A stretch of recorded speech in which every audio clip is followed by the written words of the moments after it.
আচ্ছা, একটু technical issue ছিল এর কারণে। আহ, আচ্ছা, আমি আবার এখানটা আবার স্টার্ট করতেছি। বিষয়টা এখানে হলো তোমার সেলস এর কিছু ডাটা দেওয়া আছে, ঠিক আছে? যে তোমার সেলস এর যেমন যেই মাসে সেল হয়, ঠিক আছে, তো সেই মাসে 10% ক্যাশ বেসিসে সেল হয়। অর্থাৎ ক্যাশ বেসিসে 10% সেল হয়, তো বাকি যে রিমেনিং ক্রেডিট সেল আছে তার 60% হলো পরের মাসে টাকা পেয়ে যায়, আর 29% হলো সেকেন্ড নেক্সট মান্থে। 1% টাকা হলো সে পায় না। ঠিক আছে, তো বিষয়টা হলো যে এরকম যে তুমি সেলস এর ডাটা এখানে বসাইছো। তো এখন যদি তুমি এই ধরে মে মাসের কথা চিন্তা করো, যে মে মাসের 10% তো মে মাসেই কালেক্ট হয়ে যাবে, কিন্তু এটা যেহেতু আমরা মে মাসের ক্যাশ ফোরকাস্টিং করতেছি না, তো এটা এখানে আসবে না। আবার মে মাসের 60%, 60 না কত পার্সেন্ট জানি, হ্যাঁ 60%, মে মাসের 60% জুনে কালেক্ট হবে, তো সেটাও আসতেছে না। হ্যাঁ, জুনের আমরা যেহেতু ফোরকাস্টিং করতেছি না, কিন্তু মে মাসে 29% জুলাইয়ে কালেক্ট হবে। তো এখানে আমার মে মাসে যে 529%, সেটা আমার এখানে আসতেছে জুলাইয়ে 145। তো একইভাবে বাকি আইটেম গুলো তোমার এখানে আসতেছে, যেমন জুলাইয়ের যদি একটু, জুলাইয়ের 10% এই মাসে কালেক্ট হচ্ছে 60, জুলাইয়ের যে তোমার 60% সেটা কালেক্ট হচ্ছে অগস্টের 360, আর জুলাইয়ের যে 29% সেটা কালেক্ট হচ্ছে সেপ্টেম্বরে 174। সো এভাবে করে সবগুলো ফিল আপ করা হয়েছে। দেন তোমার টোটাল রিসিপ্ট চলে আসছে, সেখান থেকে ক্যাশ ডিসবার্সমেন্টের যে ইনফরমেশন গুলো দেওয়া আছে, এগুলো সিম্পল ইনফরমেশন দেওয়া আছে। যে আহ, যেমন ডিরেক্ট লেবার, আচ্ছা এখানে হলো তোমার ডিরেক্ট ম্যাটেরিয়াল বলা আছে 42% অফ সেলস, কথা বলো, 42% of sales of 2 months prior to current month. ঠিক আছে, অর্থাৎ আহ, যেই মাসে ডিরেক্ট ম্যাটেরিয়াল বের করতেছে, আস্তে আস্তে হলো, যে মাসে ডিরেক্ট ম্যাটেরিয়াল বের করতেছে তার আগের 2 মাসের, ঠিক আছে, মানে মানে আগের মাসের তার আগের মাস, হ্যাঁ 2 মাস আগের, ঠিক আছে, তো 2 মাস আগের যে সেল হয়েছে সেই সেলের 42%। অর্থাৎ আমি যদি বলি যে তোমার এই যে ডিরেক্ট ম্যাটেরিয়াল, জুলাইয়ের ডিরেক্ট ম্যাটেরিয়াল, তো জুলাইয়ের ডিরেক্ট ম্যাটেরিয়াল হবে জুলাইয়ের 2 মাস আগে, কোন মাস, মে মাস। মে মাসের সেলস এর 42% হলো আমার জুলাইয়ের ডিরেক্ট ম্যাটেরিয়ালের অ্যামাউন্ট, ঠিক আছে, পেমেন্টের অ্যামাউন্ট, ডিরেক্ট ম্যাটেরিয়াল বাবদ। একইভাবে তোমার এখানে বাকি মান্থের গুলো বের করছে। তারপর তোমার ডিরেক্ট লেবার লেবার রিলেটেড কি বলা আছে, যে 34% of sales from July to September, আর 35% of sale from October to December. অর্থাৎ রেসপেক্টিভ মান্থের, অর্থাৎ জুলাই টু সেপ্টেম্বরের যে সেলস আছে, ঠিক আছে, তো সেই সেলসের তোমার এই প্রত্যেক যেই মান্থটা বের করছো সেই মান্থেরই আর কি। তো ধরো তুমি অগাস্টের ডিরেক্ট লেবার বের করতেছো, তাহলে অগাস্টের সেলসের 34% হলো তোমার অগাস্টের ডিরেক্ট লেবার পেমেন্ট। ঠিক আছে, তো এটা হলো তোমার জুলাই টু সেপ্টেম্বর পর্যন্ত এই রেটটা হলো 34%। এবার অক্টোবর টু ডিসেম্বর মনে হয় বলা আছে, তো সেখানে রেটটা হলো 35%। তো এইভাবে করে তোমার ডিরেক্ট লেবার বের করছে। দেন হলো মান্থলি ফিক্সড ক্যাশ এক্সপেন্স, তোমার ফিক্সড একটা বলে দিছে 40,000, এটা বসাইছে। ট্যাক্স ইনস্টলমেন্ট বলা আছে সেপ্টেম্বর এন্ড ডিসেম্বরের কথা।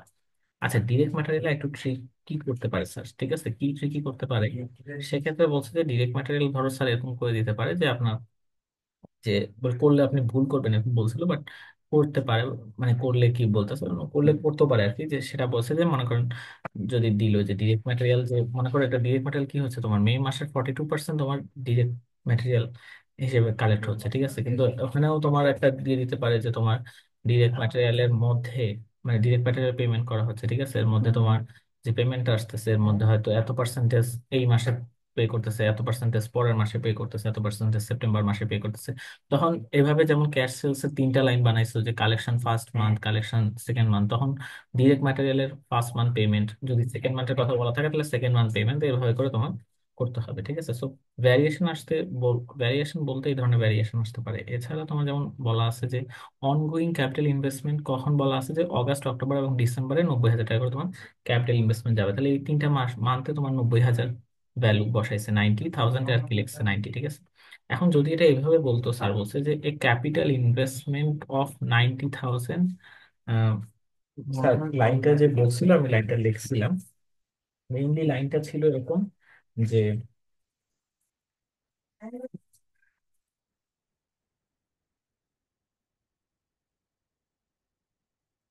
হ্যাঁ, a capital investment of 90,000 is required that is to be incurred in August, October and November, ঠিক আছে, a capital investment of 90,000 এভাবে যদি বলে, অর্থাৎ ইনভেস্টমেন্ট কত হবে, 90,000 এর ইনভেস্টমেন্ট হবে, এবং সেটা আলটিমেটলি অগস্ট অক্টোবর এবং ডিসেম্বরে পেমেন্ট করে দেওয়া হবে। অর্থাৎ কি, তো এখানে এইভাবে যদি সেন্টেন্সটা দেয়, এটা দ্বারা বুঝতে পারতেছি যে আমার টোটাল ইনভেস্টমেন্ট প্ল্যান হলো 90,000, অগস্ট অক্টোবর ডিসেম্বর পেমেন্ট করে দেওয়া হবে। তো অর্থাৎ প্রত্যেক মান্থে তোমার এখানে 30,000 করে দেওয়া হবে, ঠিক আছে। কিন্তু এখানে যেটা বলা আছে এটা দ্বারা বোঝা যাচ্ছে যে প্রত্যেক মান্থে 90,000 করে পেমেন্ট করা হবে, ঠিক আছে, cash payments of 90,000 in August and December. So এরকম আর কি বিষয়টা। সো কি কি ভ্যারিয়েশন আসতে পারে উনি বলছে। সো দেন হলো বাকি হলো নর্মালি ক্যাশ ক্যালকুলেট করবা, নেট মানে রিসিভ থেকে ডিসবার্সমেন্ট বাদ দিয়ে নেট ক্যাশ ফ্লো এখানের সাথে বিগিনিং যোগ করে তুমি টোটাল এন্ডিং ক্যাশটা পাচ্ছ।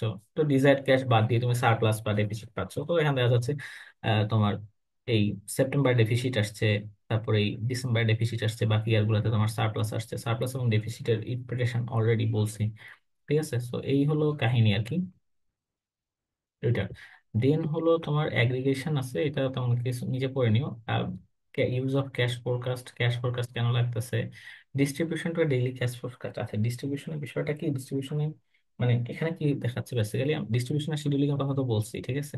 এখন মানে ডিস্ট্রিবিউশন করেটা কেমনি, ঠিক আছে। তো এখানে একটা সামান্য বিষয় বলছে, এটা একটা ধারণা দিচ্ছে, এখান থেকে কোনো ম্যাথ আসবে ওটা আমার মনে হয় না, কারণ ওটার যে ম্যাথের যে পার্টটা উনি দেখায়নি, ঠিক আছে।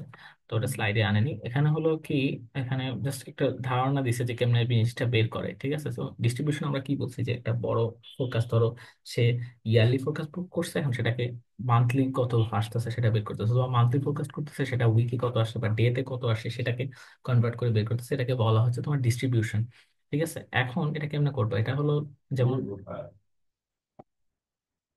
PNW দেওয়া আছে, ঠিক আছে।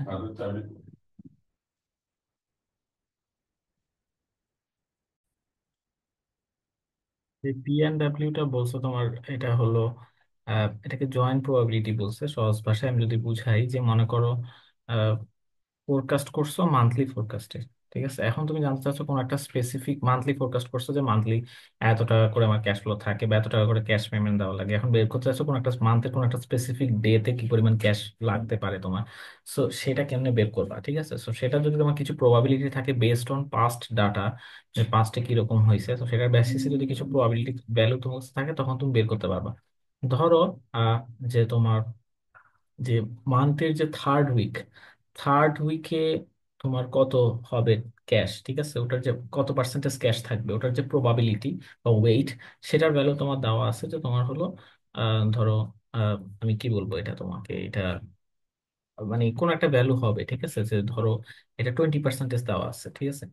এখন থার্ড উইকের মধ্যে এটা যে সেকেন্ড ডেতে হবে, অর্থাৎ সেকেন্ড ডেতে হওয়ার প্রবাবিলিটি হলো তোমার এটা হলো 17.5%। তাহলে থার্ড উইকের সেকেন্ড ডেতে হবে, এটা প্রবাবিলিটি হবে এই যে তোমার যে 17.5% ইন্টু 20% করলে তুমি ওই মান্থের থার্ড উইকের সেকেন্ড ডেতে কত পার্সেন্টেজ টাকা থাকবে, ঠিক আছে, সেটা তোমার পার্সেন্টেজটা চলে আসতেছে, যেটা প্রবাবিলিটি বা তুমি ওয়েট বলতে পারো, সেটা আসতেছে 3.5% টাকা।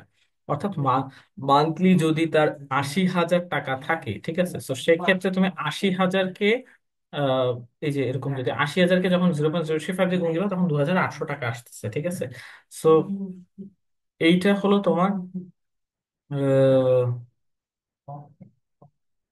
ঠিক আছে। তো এইভাবে করে তুমি ফোরকাস্টিংটা করতে পারতেছো ডিস্ট্রিবিউশনে, ঠিক আছে। এখন তোমার এটা হলো এই এটা জয়েন্ট প্রবাবিলিটি, এখানে ইন্টিগ্রেশন অফ ফোরকাস্ট, এটা হলো একটা এক্সেল শিটের এক্সেল ব্যাখ্যা আছে তোমার এখানে, জিনিসটা লাগবে না বলছে, ঠিক আছে। তো এটা স্যার ব্যাখ্যা করেনি, এটা হলো তোমার বইয়ের 88-89 পেজে আছে আর কি। সো দেন হলো সোর্সেস অফ আনসার্টিনিটিতে আসি, যে কিছু এই যে তোমার এই যে তুমি ফোরকাস্টিং করতেছো, এখানে সবকিছু হলো কিন্তু তোমার প্রেডিকশন, ঠিক আছে। এখানে অনেক অ্যাজাম্পশন আছে, যে তোমার কি কি আনসার্টেনিটি আছে রিলেটেড, ঠিক আছে। যা তুমি করতেছো এগুলো সব প্রেডিকশন, এগুলো নাও হতে পারে, ঠিক আছে। সো এখানে আনসার্টেনিটিটা কি কি যেমন আছে, যেমন আমি যদি সেলস মানে রিসিপ্টের পার্টে আসি, রেভিনিউর পার্টে। সো রেভিনিউ পার্টে আসলে সেলস রেভিনিউ রিলেটেড আনসার্টেনিটি আছে। কেমনে আনসার্টেনিটি আছে, যে কত পার্সেন্ট ক্যাশ সেলস হবে, কত পার্সেন্ট ক্রেডিট সেলস হবে, এটার কোনো গ্যারান্টি নাই, ঠিক আছে। তো এবার মানে আমরা অ্যাজাম করে নিচ্ছি কিছু ফ্যাক্টরস এর উপর বেসিস করে। দেন আবার বিষয়টা হলো যে তোমার রেভিনিউর অ্যামাউন্টটা কত হবে, তুমি সেলস যে ক্যালকুলেট করে নিচ্ছ একটা প্রজেক্টেড সেলস, তো সেইটাও তোমার ফিক্স না, কারণ প্রাইস অফ দ্য প্রোডাক্ট ফিউচারে কত হবে তুমি জানো না, কি পরিমাণ ইউনিট তোমার ফিউচারে সেল হবে সেটা তুমি জানো না। সো এগুলো তুমি অ্যাজিউম করে বিভিন্ন ফ্যাক্টরস এর বেসিসে অ্যাজিউম করে দেন বের করতেছো। সো এখানেও তোমার আনসার্টিনিটি আছে, কালেকশন রেটে আনসার্টিনিটি আছে, যে কারা টাকা দিবে, মানে কেউ হয়তো ইচ্ছা করে দিবে না, কেউ হয়তো দিতে পারতেছে না। সো কেউ দেরি করে দিবে, কেউ আগে দিবে। সো এই রিলেটেড জিনিসটা তোমার আনসার্টেনটি আছে, ঠিক আছে। সো দেন তোমার যে প্রোডাকশন কস্ট আছে, সে কস্টের মধ্যেও বেশ কিছু আনসার্টেনটি আছে। সো আনসার্টেনটি আছে তোমার কি ক্যাপিটাল ইনভেস্টমেন্ট ডিসিশন বা ক্যাপিটাল এক্সপেন্ডিচার বা বড় ধরনের এক্সপেন্স যারা, ঠিক আছে। সো এগুলা আবার এগুলা এসব যে আনসার্টেনটি এগুলো একটু বড় অ্যামাউন্টের আর কি। সো এই ক্ষেত্রে হলো কি যেমন প্রেডিক্ট করাটা একটু ডিফিকাল্ট, ঠিক আছে। যেমন হয়তো তোমার হঠাৎ করে একটা বড় এক্সপেন্ডিচার করার লাগতেছে, কোনো একটা মেশিন ইনভেস্টমেন্ট করার লাগতেছে। সো এটা ক্যাপিটাল ইনভেস্টমেন্ট, তো এটা এগুলার যে আনসার্টেনটি এটা মেজার করার ওয়ে হলো আমরা সিএডি তে যেরকম দেখছি যে সেন্সিটিভিটি অ্যানালাইসিস, সিমুলেশন বা সিনারিও অ্যানালাইসিস। সো এর মাধ্যমে আমরা করতে পারি, ঠিক আছে। সো এখানে একটা ম্যাথ আছে এরপরে যে estimating uncertainty in cash forecast. So এই জিনিসটা নিয়ে আমরা দেখবো এখন, আমি দেখাবো। এরপরে যে লাস্টের যে টপিকটা আছে যে হেজিং ক্যাশ ব্যালেন্স আনসার্টেনটি, অর্থাৎ ক্যাশ ব্যালেন্স আনসার্টেনটিটাকে কেমনে মিনিমাইজ করতে পারি, যে একটা holding stock of extra cash, holding stock of cash asset, extra borrowing capacity, investing temporary surplus in near cash asset. So এটা নিয়ে বইয়ে সুন্দর করে এক্সপ্লেইন করা আছে। সো এই চারটা পয়েন্ট ওখান থেকে পড়ে নিতে পারো। আর হলো এই যে তোমার আনসার্টেনিটি ইন ক্যাশ ফোরকাস্ট এর যে ম্যাথটা আছে, সো এই ম্যাথটা আমি এক্সপ্লেন করে নিচ্ছি, দেন হলো ক্লাসটা কনক্লুড করতেছি। সো ম্যাথটাতে হলো কি যে তোমার কিছু মান্থের যে আমরা ফোরকাস্টিং করছিলাম জুলাই থেকে ডিসেম্বরের, আমার যেই সারপ্লাস বা বড় ডেফিসিট ছিল সেই অ্যামাউন্ট গুলো এখানে বসাই দিচ্ছে। অর্থাৎ আমরা যে কতক্ষণ আগে ফোরকাস্টিং ক্যালকুলেট করছি, ঠিক আছে। তো সেটা এখানে কত ছিল, এই যে যদি একটু জুম করি এখানে তোমার আরে এই যে 76, 61.5, 53.5।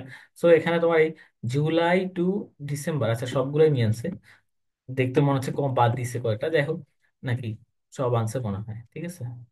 জুলাই, হ্যাঁ, জুলাই টু ডিসেম্বর আনছে, ঠিক আছে। So, জুলাই টু ডিসেম্বরে এই যে আমার সারপ্লাস বা ডেফিসিট, যেমন এখানে ডেফিসিট ছিল সেই অ্যামাউন্ট গুলো এখানে আনছে, ঠিক আছে। সো আইনে এখন প্রত্যেকটার মধ্যে একটা আনসার্টেনিটি আছে যে, সো আনসার্টেনিটিটা এখানে মেজারমেন্টের জন্য স্ট্যান্ডার্ড ডেভিয়েশনের ভ্যালু আনছে, যে স্ট্যান্ডার্ড ডেভিয়েশন ভ্যালু হয়তো তোমার কোশ্চেনে দেওয়া থাকবে আর কি, যে অর্থাৎ স্ট্যান্ডার্ড ডেভিয়েশন কি, যে কতটুকু ডেভিয়েট করতে পারে, ঠিক আছে। এটা তো মিন যে ক্যাশ ফ্লো, এটা হলো এক্সপেক্টেড, অর্থাৎ কি তুমি এক্সপেক্ট করতেছো যে তোমার ক্যাশ ফ্লো এত থাকবে, মানে যে এত টাকা সারপ্লাস থাকবে। এগুলো তো সব অ্যাজাম্পশনের ভিত্তিতে তুমি বের করছো, প্রেডিকশন করছো, ঠিক আছে, যে তোমার এত টাকা ডেফিসিট থাকবে। কিন্তু এটা হচ্ছে যা প্ল্যান করছো তার চেয়ে বেশি হতে পারে, কমও হতে পারে, ঠিক আছে। কতটুকু ডেভিয়েট করবে তুমি জানো না। তো স্ট্যান্ডার্ড ডেভিয়েশনে দেখতেছো যে তোমার এটা 20,000 টাকা পর্যন্ত ডেভিয়েট করতে পারে। টোয়েন্টি তো এখানে থাউজেন্ড হিসেবে লেখছে, অর্থাৎ 20,000, অর্থাৎ কি এটা 76,000 থেকে 96,000, অথবা 76 থেকে কত 56,000, ঠিক আছে। সো এরকম 20,000 রেঞ্জের মধ্যে ডেভিয়েট করতে পারে, এটা একটা পসিবিলিটি, ঠিক আছে। সো এরকম আর কি তোমার স্ট্যান্ডার্ড ডেভিয়েশনের ভ্যালু গুলা দিয়ে দিচ্ছে এখানে, পার্সেন্টেজ ভ্যালু না রিয়েল ভ্যালু দেওয়া আছে, ওকে। তো স্ট্যান্ডার্ড ডেভিয়েশন দুইভাবে বের করা যায়, পার্সেন্টেজও বের করা যায়, আবার তোমার রিয়েল ভ্যালুতেও বের করা যায়। দেন হলো তোমার এখানে দুটো টাস্ক দিচ্ছে প্রবলেম, ঠিক আছে। সো এখন তুমি স্ট্যান্ডার্ড ডেভিয়েশন এবং মিন ইউজ করে তুমি এটা যেভাবে আমরা জেড টেস্টের মাধ্যমে করি, হাইপোথেসিস টেস্টিং, ওভাবে আমরা সলভিং করতে পারবো। কিন্তু এখানে বিষয়টা হলো যে আমরা অ্যাজিউম করে নিব যে ম্যাটার হলো নর্মালি প্রবাবিলিটি ডিস্ট্রিবিউটেড, ঠিক আছে।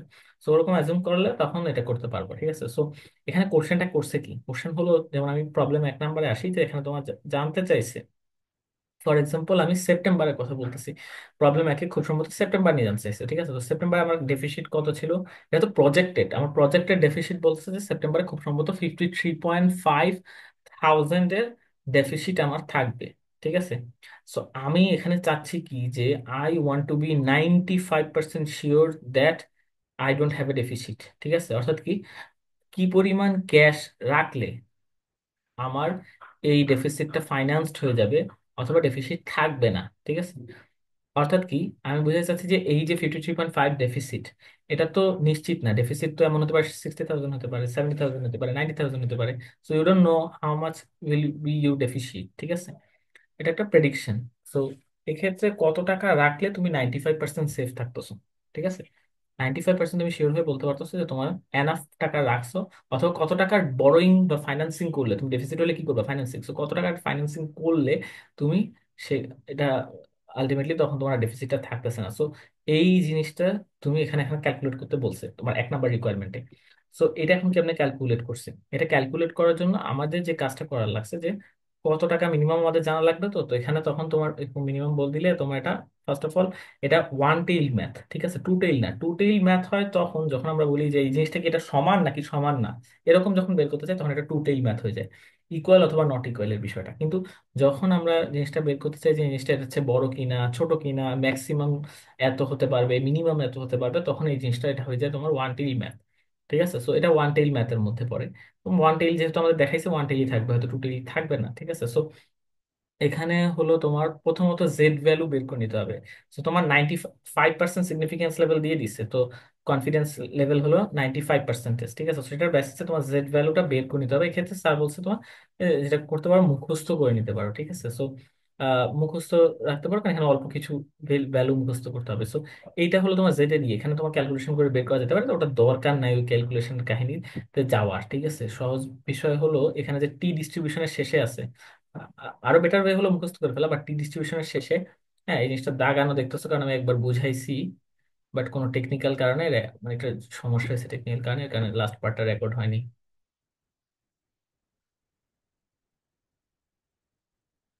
ওকে, সো এইখানে আমি যে বিষয়টা বলতেছি, দেখো তোমার এটা কি ওয়ান টেইল টেস্ট ছিল, তাহলে এখানে ওয়ান টেইল, হ্যাঁ টু টেইল লেখা, তাহলে আমি এই রোতে দেখবো, এই রোতে আমার সিগনিফিকেন্স লেভেল কত, ওয়ান টেইল টেস্টে সিগনিফিকেন্স লেভেল বলছিল 0.05।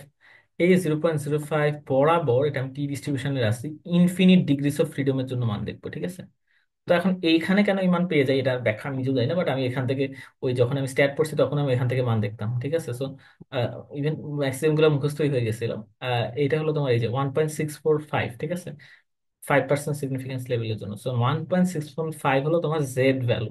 ঠিক আছে, এখন হলো তোমার এটা সে বড় হওয়ার জিনিস প্রবাবিলিটি দেখতেছো তো। তো এখানে হলো তোমার এই জেড ভ্যালুটা, এই যে মিডল পয়েন্টের বামে যেহেতু আছে, এটা তোমার জেড ভ্যালু হবে মাইনাসে। ঠিক আছে, সো -1.645 হবে। এখন তোমার কোশ্চেন মানে মেইন যে বিষয়টা, এটা আমি কেমনে বের করবো, ফর্মুলাটা কি? ঠিক আছে, যে আমি এই যে কত টাকা রাখতে হবে। ঠিক আছে, সো ফর্মুলাটা হলো জেড এর একটা ফর্মুলা আছে। হ্যাঁ, তো ফর্মুলাটা হলো এরকম যে তোমার জেড, ঠিক আছে, তো জেড ইকুয়ালস টু হবে তোমার যে এক্স, যে মিন ক্যাশ ফ্লো এক্স বা মিউ বলতে পারো, সেখান থেকে তোমার এক্সপেক্টেড, না এক্সপেক্টেড ক্যাশ ফ্লোটাই তো মনে হয় মিউ, হ্যাঁ এক্স মাইনাস মিউ। ঠিক আছে, তো এটা হলো তোমার এক্সপেক্টেড ক্যাশ ফ্লো, বা এখানে মিউ লেখে। তো এটা হলো এক্স থেকে অ্যাকচুয়াল ক্যাশ ফ্লো থেকে এক্সপেক্টেড ক্যাশ ফ্লো বাদ দিয়ে দেন সেটাকে স্ট্যান্ডার্ড ডেভিয়েশন দিয়ে ভাগ দিলে তোমার জেড আসে। এখন জেড এর ভ্যালু তোমার কত আসছে, জেড এর ভ্যালু আসছে -1.645। টেবিলে কখনো মাইনাস লেখা থাকে না, মাইনাস না প্লাস হবে এটা তোমার নিজে বুঝে নিতে হবে। ঠিক আছে, তো এই হলো -1.645।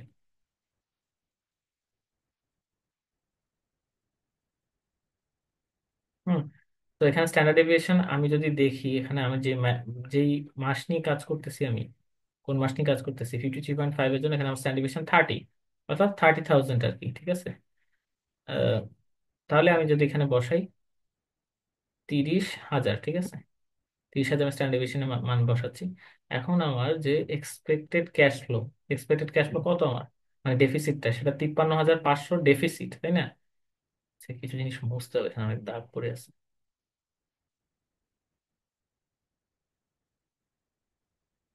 এক্স এটা হলো ফর্মুলার মাইনাস বসাইছে, কিন্তু আমার 53,500 ডেফিসিটই আছে, তাহলে এখানে আরেকটা মাইনাস বসবে, -53,500।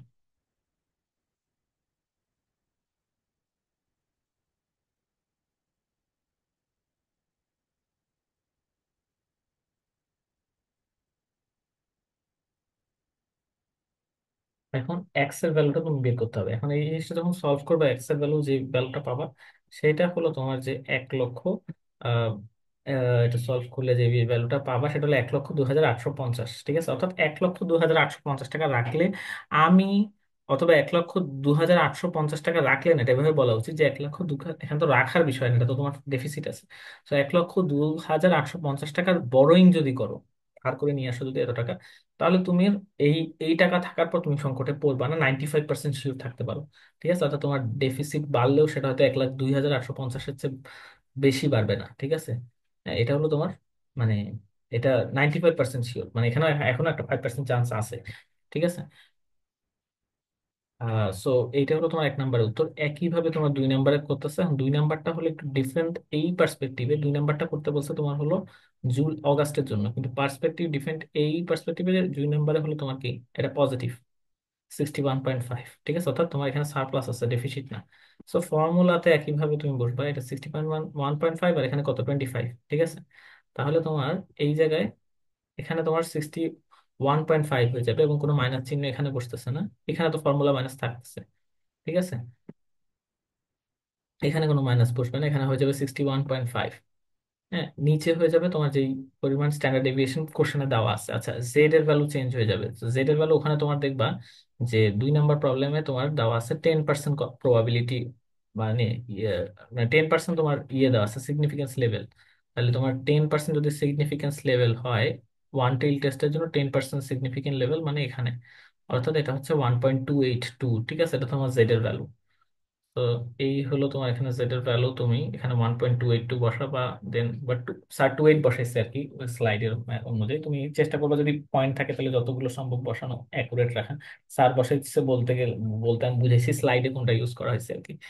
আহ, দশমিকের পদ থাকলে ওটা বসাবা, ঠিক আছে। সো এখানে বসায় দেন এখানে এক্স এর ভ্যালু বের করবা একই ওয়েতে। সো এক্ষেত্রে তোমার এক্স এর ভ্যালু আসবে যেটা, সেটা আসতেছে 29,500। সো এখানে বলছে যে যখন সারপ্লাস থাকতেছে এবং যখন ডেফিসিট থাকতেছে, 1 নম্বর ডেফিসিটের জন্য করছি, 2 নম্বর সারপ্লাস ছিল। সো এখানে ইন্টারপ্রিটেশনটা একটু ডিফারেন্ট হবে। সো প্রথমে ইন্টারপ্রিটেশনটা ছিল যে 1 নম্বরের জন্য যে যদি সে 1,02,850 টাকা বরোইং করে, তাহলে সে কোনো ক্যাশ ডেফিসিট থাকবে না, এই ব্যাপারে সে 95% শিওর থাকতে পারতেছে, ঠিক আছে।